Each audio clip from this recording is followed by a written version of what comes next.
Hi all welcome back to my YouTube channel Roopa vlogs Kannada. Hope ಎಲ್ಲರೂ ಚೆನ್ನಾಗಿದ್ದೀರಾ. ನಾನು ಕೂಡ ತುಂಬ ಚೆನ್ನಾಗಿದ್ದೀನಿ ಗೈಸ್. ಇವತ್ತಿನ ವೀಡಿಯೋದಲ್ಲಿ YT ಸ್ಟುಡಿಯೋದಲ್ಲಿ ನಾನು ಹೇಳೋ ಕೆಲವೊಂದು ಸೆಟ್ಟಿಂಗ್ಸ್ನ ನೀವು ಆನ್ ಮಾಡಿಕೊಂಡ್ರೆ ಖಂಡಿತ ನಿಮ್ಮ ವೀಡಿಯೋಗಳು ಕೂಡ ವೈರಲ್ ಆಗುತ್ತೆ. ನೀವು ಆ್ಯಂಡ್ ಮೇಯ್ನಾಗಿ ವಾಚ್ ಅವರ್ಸ್ ಕೂಡ ಕಂಪ್ಲೀಟ್ ಆಗುತ್ತೆ, ಜೊತೆಗೆ ಸಬ್ಸ್ಕ್ರೈಬರ್ ಕೂಡ ಹಾಕ್ತಾ ಹೋಗ್ತಾರೆ.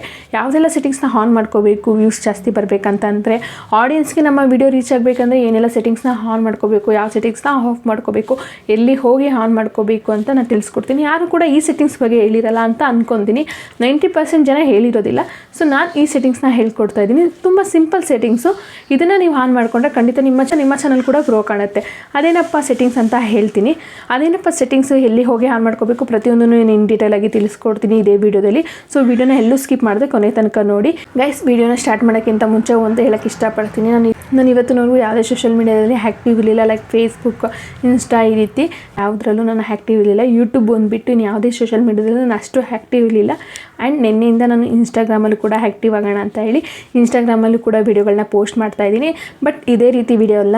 ಅಲ್ಲಿ ಯಾವ ರೀತಿ ವೀಡಿಯೋಗಳಿರುತ್ತೆ ಅಂತ ಅಂದರೆ, ನನ್ನ ಡೈಲಿ ರೊಟೀನ್ ಆಗಿರ್ಬೋದು, ಆ್ಯಂಡ್ ನಾನು ನ್ಯೂ ಮದರ್ ಆಗಿರೋದ್ರಿಂದ ನನ್ನ mother care and baby care and ನನ್ನ ಮಿನಿ ವ್ಲಾಗ್ಗಳನ್ನ ನಾನು ಇನ್ಸ್ಟಾಗ್ರಾಮಲ್ಲಿ ಪೋಸ್ಟ್ ಮಾಡ್ತಾ ಹೋಗ್ತೀನಿ. ದಯವಿಟ್ಟು ಇಂಟ್ರೆಸ್ಟ್ ಇರೋರು ನನ್ನ ಇನ್ಸ್ಟಾಗ್ರಾಮ್ಗೆ ಬಂದು ನನ್ನ ಫಾಲೋ ಮಾಡ್ಕೊಳ್ಳಿ, ನನಗೆ ಸಪೋರ್ಟ್ ಮಾಡಿ ಅಂತ ಹೇಳ್ತೀನಿ. ಆ್ಯಂಡ್ ಯೂಟ್ಯೂಬಲ್ಲಿ ಏನೇ ಡೌಟ್ ಇತ್ತು ಅಂದರೂ ನೀವು ಇನ್ಸ್ಟಾಗ್ರಾಮಲ್ಲಿ ಮೆಸೇಜ್ ಮಾಡಿದ್ರು ಕೂಡ ನಾನು ಅದಕ್ಕೆ ರಿಪ್ಲೈ ಮಾಡ್ತೀನಿ. ದಯವಿಟ್ಟು ಯೂಟ್ಯೂಬಲ್ಲಿ ಹೇಗೆ ನನಗೆ ಸಪೋರ್ಟ್ ಮಾಡಿದ್ರು ಅದೇ ರೀತಿ ನನಗೆ ಇನ್ಸ್ಟಾಗ್ರಾಮಲ್ಲೂ ಸಪೋರ್ಟ್ ಮಾಡಿ ಅಂತ ಹೇಳ್ತಾ ಇವತ್ತಿನ ವೀಡಿಯೋನ ಮುಂದುವರಿಸ್ತಾ ಇದ್ದೀನಿ. ಗೈಸ್, ನಾನು ಫಸ್ಟೇ ಹೇಳಿದ್ದೆ ಈ ಸೆಟ್ಟಿಂಗ್ಸ್ನ ತುಂಬ ಜನ ಹೇಳ್ಕೊಟ್ಟಿರಲ್ಲ ಅಂತ ಹೇಳಿ. ತುಂಬ ಮೇನ್ ಸೆಟ್ಟಿಂಗ್ಸ್ನ ಹೇಳಿರ್ತಾರೆ, ಬಟ್ ಈ ಕೆಲವೊಂದು ಸೆಟ್ಟಿಂಗ್ಸ್ನ ಬಿಟ್ಬಿಟ್ಟಿರ್ತಾರೆ. ಸೊ ಈ ಸೆಟ್ಟಿಂಗ್ಸ್ನ ಆನ್ ಮಾಡಿಕೊಂಡ್ರು ಕೂಡ ನಿಮಗೆ ವ್ಯೂಸ್ ಜಾಸ್ತಿ ಆಗುತ್ತೆ ಆ್ಯಂಡ್ ಯೂಟ್ಯೂಬಲ್ಲಿ ಗ್ರೋ ಕಾಣ್ಬೋದು. ಇದು ನಿಮ್ಮ ವಿಡಿಯೋ ಎಂಗೇಜ್ಮೆಂಟ್ ಕೂಡ ಜಾಸ್ತಿ ಆಗ್ಬೋದು. ಫಸ್ಟ್ ನನ್ನ ಮೊಬೈಲ್ ಸ್ಕ್ರೀನ್ ರೆಕಾರ್ಡ್ ಆನ್ ಮಾಡಿಕೊಂಡು YT ಸ್ಟುಡಿಯೋನ ಆನ್ ಮಾಡ್ಕೊಳ್ತಾ ಇದ್ದೀನಿ. ಈ ಥರ ಡ್ಯಾಶ್ ಬೋರ್ಡ್ ಓಪನ್ ಆಗುತ್ತೆ, ಓಕೆನಾ. ಬಟ್ ಕೆಲವೊಂದು ಸೆಟ್ಟಿಂಗ್ಸ್ನ ತುಂಬ ಜನ ಹೇಳ್ಕೊಟ್ಟಿದ್ದಾರೆ, ನಾನು ಕೂಡ ಹೇಳ್ಕೊಟ್ಟಿದ್ದೀನಿ. ಬಟ್ ಇವತ್ತು ಹೇಳ್ಕೊಡೋ ಸೆಟ್ಟಿಂಗ್ಸ್ನ ತುಂಬ ರೇರಾಗಿ ಹೇಳಿರ್ತಾರೆ ಅಂತಲೇ ಅನ್ಕೊತೀನಿ. ಜಾಸ್ತಿ ನಾನು ಎಲ್ಲೂ ನೋಡಿಲ್ಲ ಆ ರೀತಿ ಸೆಟ್ಟಿಂಗ್ಸ್ನ ಹೇಳಿರೋದು.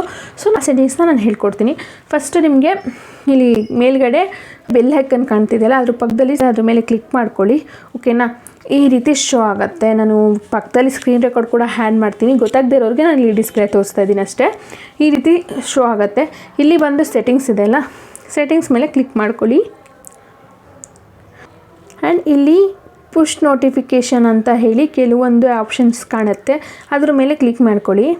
ಇಲ್ಲಿ ಫಸ್ಟ್ ಕಮೆಂಟ್ ಅಂತ ಕಾಣ್ತಿದೆ, ಅದ್ರ ಮೇಲೆ ಕ್ಲಿಕ್ ಮಾಡಿ. ಇಲ್ಲಿ ಬಂದು ಆಲ್ ಇಂಪಾರ್ಟೆಂಟ್ ನಾನ್ ಅಂತ ಕಾಣ್ತಿದೆ.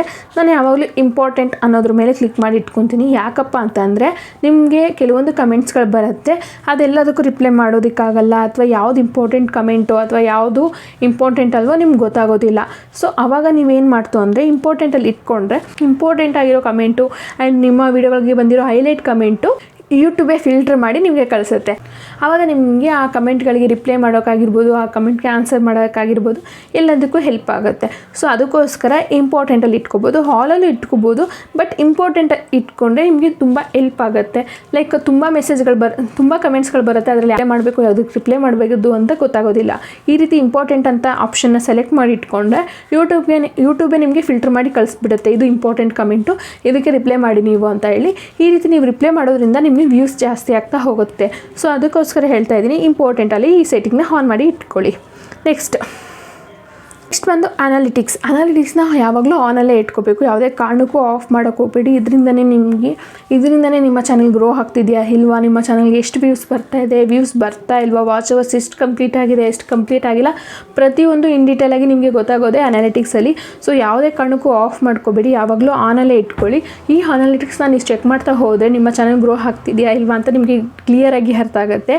ಆವಾಗ ನೀವು ಚೇಂಜಸ್ ಮಾಡಬೇಕಾ, ನಿಮ್ಮ ಕಂಟೆಂಟ್ನ ಚೇಂಜ್ ಮಾಡಬೇಕಾ, ಇಲ್ಲ ಅದೇ ರೀತಿ ಕಂಟೆಂಟ್ನ ಫಾಲೋ ಮಾಡಬೇಕಾ, ಆ್ಯಂಡ್ ವಾಚ್ ಅವರ್ಸ್ ಕಂಪ್ಲೀಟ್ ಆಗ್ತಿದೆಯಾ ಇಲ್ವಾ ಅನ್ನೋದು ಕೂಡ ಇನ್ ಡೀಟೇಲ್ ಆಗಿ ತಿಳ್ಕೊಬೋದು. ಪ್ರತಿಯೊಂದನ್ನು ಅನಾಲಿಟಿಕ್ಸಲ್ಲಿ ಚೆಕ್ ಮಾಡ್ಕೋಬೋದು. ನಿಮಗೆ ಸಬ್ಸ್ಕ್ರೈಬರ್ ಎಷ್ಟು ಜನ ಆಗ್ತಾ ಇದ್ದಾರೆ, ವ್ಯೂಸ್ ಎಷ್ಟು ಬರ್ತಾ ಇದೆ, ವಾಚ್ ಅವರ್ಸ್ ಎಷ್ಟು ಆಗ್ತಿದೆ, ಲಾಸ್ಟ್ ವೀಕ್ ಎಷ್ಟಿತ್ತು ವಾಚ್ ಅವರ್ಸ್, ಈ ವೀಕ್ ಎಷ್ಟಿದೆ watch hours, and last month ಎಷ್ಟಿತ್ತು ಸಬ್ಸ್ಕ್ರೈಬರ್, ಈ ಮಂತ್ ಎಷ್ಟಾಗಿದೆ ಸಬ್ಸ್ಕ್ರೈಬರ್, ಪ್ರತಿಯೊಂದನ್ನು ನೀವು ಇನ್ ಡೀಟೇಲಾಗಿ ಅನಾಲಿಟಿಕ್ಸಲ್ಲಿ ಚೆಕ್ ಮಾಡ್ಕೋಬೋದು.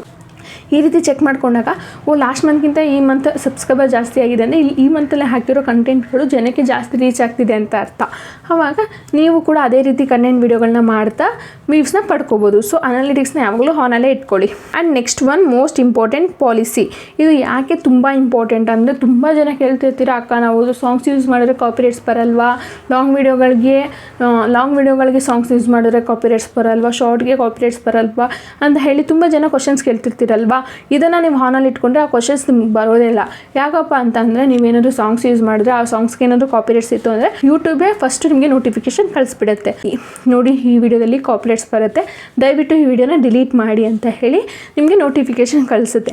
ಆವಾಗ ತಕ್ಷಣ ನೀವು ಆ ವಿಡಿಯೋನ ಡಿಲೀಟ್ ಮಾಡಿದ್ರೆ ಆವಾಗ ನೀವು ಕಾಪಿರೈಟ್ಸ್ ಇಶ್ಯೂಯಿಂದ ದೂರ ಇರ್ಬೋದು. ನಾನು ಕೂಡ ಆನ್ ಮಾಡಿ ಇಟ್ಕೊಂಡಿದ್ದೀನಿ, ನೀವು ಕೂಡ ಆನ್ ಮಾಡಿ ಇಟ್ಕೊಳ್ಳಿ. ಇದು ವೆರಿ ಇಂಪಾರ್ಟೆಂಟ್. ನಿಮಗೆ ಯಾವ ವಿಡಿಯೋಗೆ ಕಾಪಿರೈಟ್ಸ್ ಬರುತ್ತೆ, ಯಾವ ವಿಡಿಯೋಗೆ ಕಾಪಿರೈಟ್ಸ್ ಬರಲ್ಲ ಅನ್ನೋದು ಗೊತ್ತೇ ಆಗಲ್ಲ. ಇದನ್ನು ಆನ್ ಮಾಡಿ ಇಟ್ಕೊಂತು ಅಂದರೆ ನಿಮಗೆ ಈಸಿಯಾಗಿ ಗೊತ್ತಾಗ್ಬಿಡುತ್ತೆ, ಯೂಟ್ಯೂಬೇ ನೋಟಿಫಿಕೇಶನ್ ಕಳಿಸ್ಬಿಡುತ್ತೆ, ಈ ವಿಡಿಯೋಗೆ ಕಾಪಿರೈಟ್ಸ್ ಬಂದಿದೆ ದಯವಿಟ್ಟು ಡಿಲೀಟ್ ಮಾಡಿ ಅಥವಾ ಚೇಂಜಸ್ ಮಾಡಿ ಅಂತ ಹೇಳಿ ಯೂಟ್ಯೂಬ್ ನೋಟಿಫಿಕೇಶನ್ ಕಳಿಸುತ್ತೆ. ಸೊ ಅದರಿಂದ ನೀವು ತಿಳ್ಕೊಂಡು ನೀವೆಲ್ಲ ಚೇಂಜಸ್ ಮಾಡ್ಬೋದು ಅಥವಾ ಈ ವಿಡಿಯೋನೇ ಡಿಲೀಟ್ ಮಾಡ್ಬೋದು. ಈ ರೀತಿ ನೀವು ನಿಮ್ಮ ಚಾನಲ್ನ ಕಾಪಿರೈಟ್ಸ್ ಇಶ್ಯೂಯಿಂದ ದೂರ ಇಟ್ಕೋಬೋದು. ಸೊ ಅದಕ್ಕೋಸ್ಕರ ಹೇಳ್ತಾ ಇದ್ದೀನಿ, ಪಾಲಿಸಿನ ಯಾವಾಗಲೂ ಆನಲ್ಲಿ ಇಟ್ಕೊಳ್ಳಿ. ಓಕೆನಾ. ನೆಕ್ಸ್ಟ್ ಬ್ಯಾಕ್ ಬನ್ನಿ, ಪೆನ್ಸಿಲ್ ಐಕನ್ ಕಾಣ್ತಿದೆ ನೋಡಿ, ಅದ್ರ ಮೇಲೆ ಕ್ಲಿಕ್ ಮಾಡ್ಕೊಳ್ಳಿ. ಅದ್ರ ಮೇಲೆ ಕ್ಲಿಕ್ ಮಾಡಿದ ತಕ್ಷಣ ನಿಮಗೆ ಕೆಳಗಡೆ ಹೋಮ್ ಟ್ಯಾಬ್ ಅಂತ ಕಾಣ್ತಿದೆ ನೋಡಿ, ಅದ್ರ ಮೇಲೆ ಕ್ಲಿಕ್ ಮಾಡ್ಕೊಳ್ಳಿ.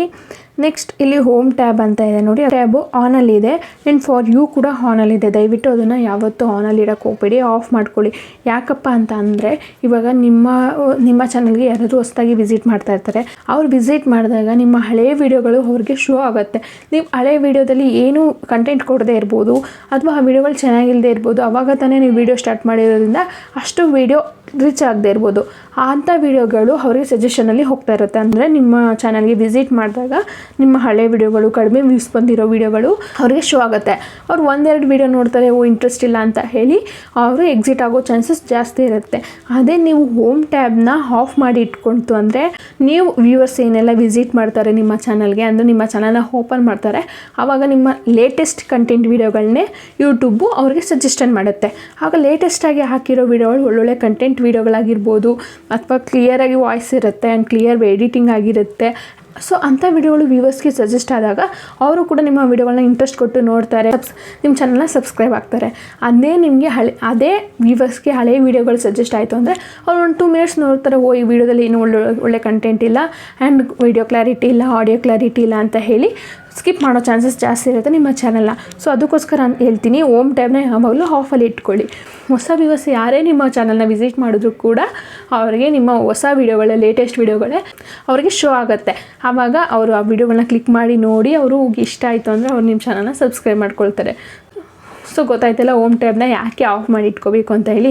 ಸೊ ಗೊತ್ತಾಯ್ತಲ್ಲ, ಈ 3 ಸೆಟ್ಟಿಂಗ್ಸ್ನ ನೀವು ಆನ್ ಮಾಡ್ಕೊಳ್ತು ಅಂದರೆ ಖಂಡಿತ ನಿಮ್ಮ ಚಾನಲಲ್ಲಿ ವ್ಯೂಸ್ ಜಾಸ್ತಿ ಆಗುತ್ತೆ ಆ್ಯಂಡ್ ಕಾಪಿರೈಟ್ಸ್ ಇಶ್ಯೂ ಬರೋದಿಲ್ಲ ಆ್ಯಂಡ್ ತುಂಬ ಚೆನ್ನಾಗಿರುವಂಥ ವೀಡಿಯೋಗಳೇ ವ್ಯೂವರ್ಸ್ಗಳಿಗೆ ಸಜೆಸ್ಟ್ ಆಗುತ್ತೆ. ಅದರಿಂದನೂ ಕೂಡ ನಿಮಗೆ ವ್ಯೂಸ್ ಜಾಸ್ತಿ ಆಗುತ್ತೆ, ಸಬ್ಸ್ಕ್ರೈಬರ್ ಜಾಸ್ತಿ ಆಗ್ತಾರೆ. ಇದಿಷ್ಟು ಸೆಟ್ಟಿಂಗ್ಸ್ನ ನೀವು ಆನ್ ಮಾಡ್ಕೊಂಡ್ರೆ ಸಾಕು, ನಿಮ್ಮ ಚಾನಲ್ ಕೂಡ ಗ್ರೋ ಆಗುತ್ತೆ. ಅದಕ್ಕೋಸ್ಕರನೇ ಹೇಳ್ತಾ ಇದ್ದೀನಿ, ಯಾರೆಲ್ಲ ಈ ಸೆಟ್ಟಿಂಗ್ಸ್ನ ಆನ್ ಮಾಡ್ಕೊಂಡಿಲ್ಲ ಇವಾಗಲೇ ಹೋಗಿ ಆನ್ ಮಾಡ್ಕೊಳ್ಳಿ. ಇದಾದಮೇಲೆ ವೀಡಿಯೋಗಳನ್ನ ಅಪ್ಲೋಡ್ ಮಾಡಿ ಅಂತ ಹೇಳೋಕ್ಕೆ ಇಷ್ಟಪಡ್ತೀನಿ. ಸೊ ಇದಾಗಿತ್ತು ನನ್ನ ಇವತ್ತಿನ ಈ ವಿಡಿಯೋ ಹೇಗೆ ಅನ್ನಿಸ್ತು ಅಂತ ಹೇಳಿ ಕಮೆಂಟ್ ಮಾಡಿ ತಿಳಿಸಿ. ಆ್ಯಂಡ್ ಫಸ್ಟೇ ಹೇಳ್ದಂಗೆ ನನ್ನ ಇನ್ಸ್ಟಾಗ್ರಾಮ್ಗೂ ಕೂಡ ಸಪೋರ್ಟ್ ಮಾಡಿ ಅಂತ ಹೇಳ್ತಾ ಇವತ್ತಿಗೆ ಈ ವಿಡಿಯೋನ ಎಂಡ್ ಮಾಡ್ತಾಯಿದ್ದೀನಿ. ಮತ್ತೆ ಸಿಗ್ತೀನಿ ಇನ್ನೊಂದು ವಿಡಿಯೋ ಜೊತೆಗೆ. ಅಲ್ಲಿವರೆಗೂ ಟೇಕ್ ಕೇರ್.